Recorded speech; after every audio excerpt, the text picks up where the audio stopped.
Hello BookTube, my name is Elizabeth and I read bookends and books. I am filming this video on the 1st of December. Now, I don't know if this video will be a standalone video or if it's going to be clip 1 of the Weekly Reads vlog. I guess I'll know at the end of the video. If it's a standalone video and I post it on the 1st of December, it means that I am attempting Vlogmas. If you don't know, Vlogmas is a challenge where you challenge yourself to post a video every day in December until December 24. The reason I would try to do Vlogmas would be to make myself more comfortable in front of the camera. I'm saying a lot because it's difficult for me to speak in front of a camera. I think booktubers who are teachers have an advantage. They're used to speaking to an audience. My work is in writing. I'm staying quiet all day, so for me it's quite difficult just to speak like that in free form. So if I do Vlogmas, that will be the reason. It's so that I would become a better booktuber, that I would be better at gathering my thoughts and expressing them in front of a camera, in front of an audience. But the reason I am filming now is that I am about to embark on a wonderful adventure. I am about to read the Iliad for the first time. David Wiley and Shelley Swearingen created the Eclectic Book Club, and their pick for the month of December is the Iliad. Now, at first, I wasn't sure if I wanted to join because, the Iliad, just right before Christmas, meh, I'm just out of nonfiction November. I want to rest my brain a little bit. But a couple of weeks ago, I went shopping and I found this copy of the Iliad, translated by Robert Fitzgerald, for $3. So I figured, okay, it's a sign from the gods. I'm going to join the Eclectic Book Club and read the Iliad. And I'm very happy about it. I started yesterday. I haven't, in fact, not started the Iliad per se, but I've read the introduction. And I've read many more introductions, not just this one. The reason is, as soon as I bought this book, the first question that came up was the translation, because when we read the Iliad, unless you're one of the very few people on this planet who can read ancient Greek, but for most of us, we cannot read ancient Greek, so we read a translation. And when it comes to translating poetry that is over 3,000 years old, a lot of choices need to be made. If you're new to this channel, you may not know, I'm a translator. I am not a literary translator. I don't translate literature. I don't translate poetry. I translate mundane stuff. That being said, I am very aware of the important role that the translator plays, and I am very aware that translation is all about choice. It's all about various choices, and in translating the Iliad, the translator has to make many choices. Now, as I said, I have doubts about whether this translation is for me. I read the introduction, and then at the end of the introduction, they started to. It's not Robert Fitzgerald who did the introduction. It's someone else, and that someone else is Andrew Ford. And Andrew Ford started talking about the form of the poetry, saying that Homer wrote in hexameter, in dactylic hexameters to be more precise, and that this rhythm is not really natural to English, so that Mr. Fitzgerald decided to use blank verse instead. And then there were plenty of words like trochees, spondees, and a bunch of words that I did not understand. And it was assumed that the reader knew what they were. And I realized this is a problem for me because I know nothing about poetry in English. And when I say I know nothing, I mean I am not even the average reader, the average English reader, because I did not go to school in English. It's not something I learned in school. I learned poetry in French, so I am completely unaware, completely ignorant of the ideals and the theoretical form of poetry in English. So I was wondering whether, regardless of the translator that I read, a lot of it, if the translation is in verse, will go way above my head. Will I really be able to enjoy a translation in verse? Now, I have many other translation available to me. It's not because of the library, it's because of Scribd. Wake up, little iPad. Okay, so I am a member on Scribd. I subscribe, and I found at least 10 different translations of the Iliad on Scribd. And there are translations in prose and translation in verse. And I spent all evening yesterday comparing not so much the translations themselves. I compared how comfortable I was with the various translations. I also went on Google, like we do whenever we have doubts. We ask Google instead of asking the augurs. We don't ask the gods, we ask the Google. I typed the Iliad translations comparison, something like that, and I ended up, among other things, on a Reddit post. And the person who had posted this post had compared various modern translations of the Iliad in English. And by modern, I mean from the second half of the 20th century until today. And that person appeared to know a little bit about ancient Greek, enough to judge whether the translator was sticking closely to the original Greek or going very far away.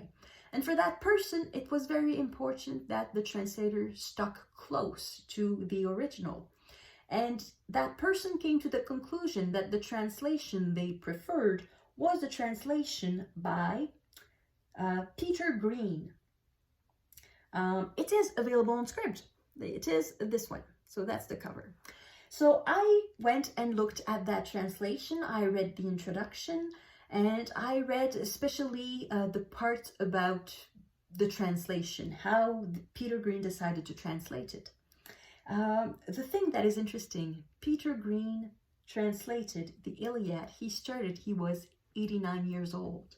I think that's fascinating. That means that he had an entire life of translating, of literary criticism, of learning about ancient Greece to help him translate that. So I thought it was wonderful. And he also decided to use dactylic hexameter. Dactylic, it means finger. I learned that. So finger, because there's a long, short, short. Dactylic. That's the reason. And hexameter means 6. So 6 units of long, short, short. That being said, the last one is generally a spondy. And anyway, I won't try to explain the rules of versification in English because, as I said, I don't know them. So I compared various translations and various introductions to the Iliad. One that was interesting was the new translation by Caroline Alexander. It is this cover here.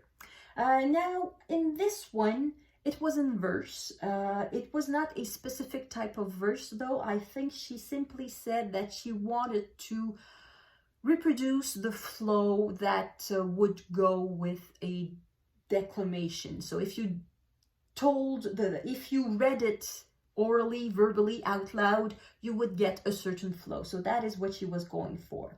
And she translated line by line. So there's no adaptation whatsoever. She tried to stick very close. Another translation that was intriguing was the one by Stephen Mitchell. That is also a verse translation. However, Stephen Mitchell made it clear in his introduction that he was aiming his translation at modern readers. That means readers who have basically no knowledge of ancient Greece. That is me. Because what I saw in the first few lines that I read in all the various translations is that Homer relies a lot on lineage to identify his characters. So, for example, Agamemnon is not always Agamemnon. He is sometimes the son of Aeacus or Aeacus' son. Same thing for Achilles. He is sometimes the son of, I've already forgot, Patrius, the son of someone.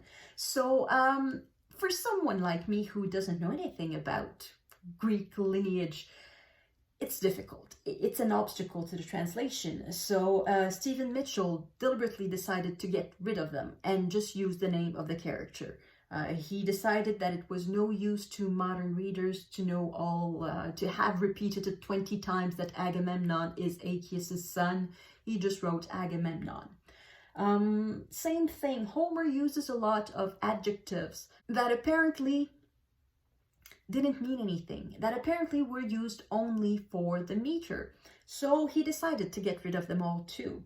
So we end up with some sort of translation that is much more compact, I would say, and to the point than one that follows line by line what Homer said. Another thing that Stephen Mitchell did is that he decided to use some sort of academic studies that show that various parts of what we know today as the Iliad was added after Homer, because the tradition of the Iliad is that it used to be a poem that was declaimed, that was said out loud. Now, when a poem stems from the oral tradition, the person who declaims the poem has much more freedom to add certain parts or perhaps remove, but especially add to make it more interesting to the people they are talking to. And some scholars came to the conclusion that many parts of what we consider to be the canon version of the Iliad was not by Homer. So Stephen Mitchell decided to get rid of these parts, to not include them in his translation. And the most notable removal in his translation is the entirety of Book 10. Apparently, Book 10 has nothing to do with the story of the Iliad. It's a complete digression. You can just skip it and lose nothing. So he decided to put it in an annex at the end of the book, but not to put it in the middle of his translation. So that was another one that was interesting. And I have to say, of all the translation in prose, that one was the one that was the most easily readable. I could just read it and I could understand it. It felt like a modern storytelling.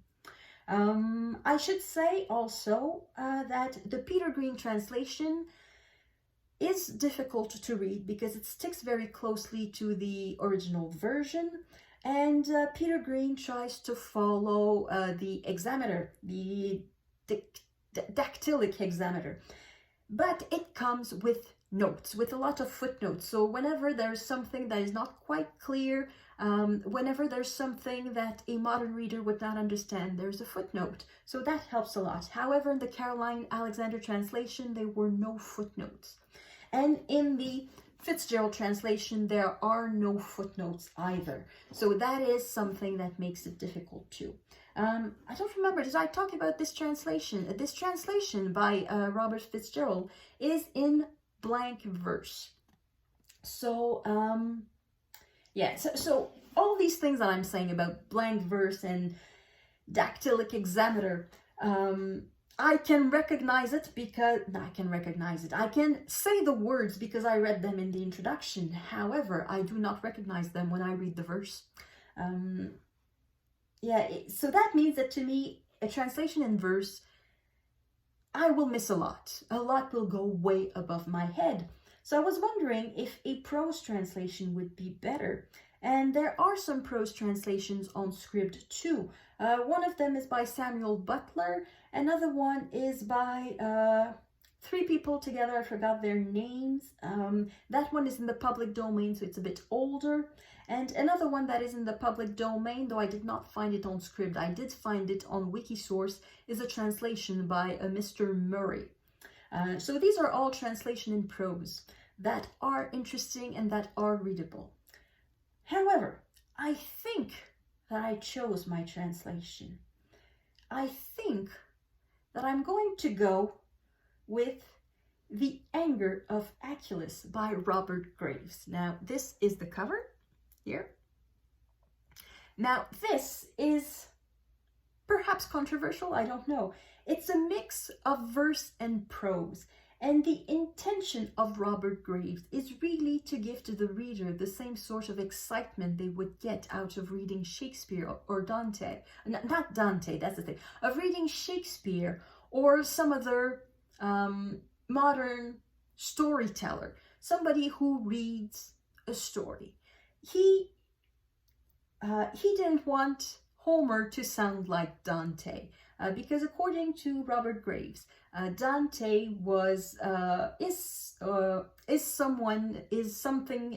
Dante's comedy is something that you read purely out of intellectual pleasure, not for the excitement of the story. And he claims that Homer's Iliad is about storytelling. It is not some sort of intellectual pursuit, so the reader, the modern reader, should expect the same sort of excitement that you have when you are, I don't know, listening to Macbeth or Hamlet or Romeo and Juliet, and you want to know who will survive, because in Shakespeare it's important, everybody dies.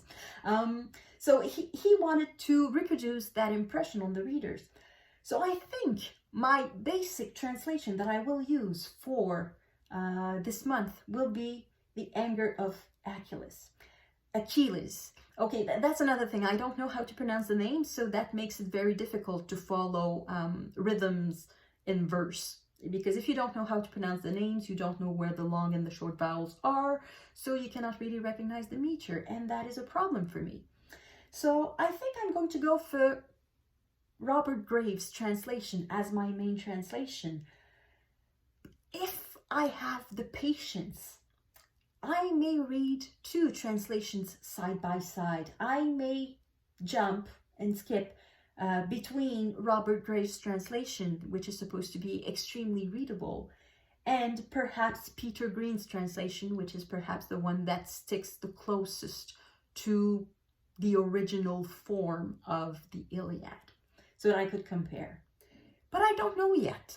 I guess I will let you know if I stick with my choice, if I stick with 2 or 3 choices, or if I am influenced by my colleagues from the Eclectic Book Club. I know a lot of people will use the Robert Figel's translation. Now I don't have it at my disposal. The library does not have a copy, surprisingly, because I think Ottawa's public library is quite a good one. But when I checked to see what sort of versions of the Iliad they had, they really didn't have that many. They had 2 or 3, and none of them very modern. However, they had more of the Odyssey. I don't know why. Apparently the Odyssey could be more popular. I guess that's the reason. But for the Iliad, they did not have the Robert Figel's translation. And when I went to the closest bookstore to where I live, they did not have the Robert Figel's translation. In fact, they had very exactly one translation, which was this one. It's the Robert Fitzgerald translation. Now, I want to repeat, because I think I said it at the beginning, but I don't remember if... That's the problem with just speaking in front of a camera. I don't know what I said and what I didn't say. So in case I didn't say it, the reason why I'm not going with Robert Fitzgerald translation is not because it's not good. It is a good translation. It is because I don't think it's for me. It does not have any reading notes, and yes, the versification will probably go way above my head. So I don't think I would have a great experience if I was to read just this. So I think I'm going to go with the Robert Graves translation. Now, I'm deciding this as I'm talking to you, because when I started filming, I was not quite sure. I was leaning towards it, but now, okay, I'm decided. I'm reading the Robert Graves translation. Okay, that is it. That is it. I made a choice. I'm reading the Robert Graves translation, and perhaps for sake of comparison, I will dip into some translations in verse, or maybe not. I don't know. I will see with my colleagues of the Eclectic Book Club. So that's it. That's it. And the video is 19 minutes long. Okay, so that means this is not part 1 of a vlog. It would be too long. So that means it's a standalone video. That means I'm doing Vlogmas. Okay, I'm doing Vlogmas. Thank you everyone for watching. I will see you in the next video. That will be tomorrow. Tomorrow's video has been already filmed. It's something I filmed a couple of weekends ago. But starting on Friday, there will be brand new videos that I have not filmed yet. So thank you everyone for watching. I will see you soon. À la prochaine.